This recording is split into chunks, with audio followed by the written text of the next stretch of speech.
ప్రతి ఒక్కరి ఆధ్వర్యంలో మన ఫిజియోథెరపీ డాక్టర్ గారు అనేటువంటి వ్యక్తులు ద్వారాగా ఈ యొక్క ర్యాలీని ప్రారంభించుకున్నాం.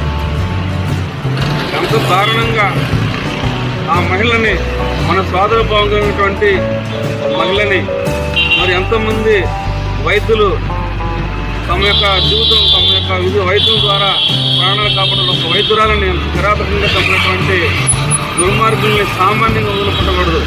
ఎందుకంటే భారతదేశంలో ఎక్కడ జరగని విధంగా ఈ రకంగా జరగటం, మరి మహిళలపైనే ఈ రకంగా అత్యాచారం చేసి చెప్పుకోవటానికి భయంకరమైనటువంటి పరిణామాల ద్వారా ఆమెని చంపటం అనేది చాలా దారుణమైన విషయం. చెప్పుకోవడానికి కూడా చాలా సిగ్గుచేటుగా ఉంది. దయచేసి హత్య చేసినటువంటి వారందరూ కఠిన శిక్ష విధించవలసిందిగా మేము అందరం కోరుతున్నాం. మేము ఈ మౌనంగా నివాళులు అర్పిస్తూ సానుభూతి పరంగా ఆత్మశాంతి కలగాలి.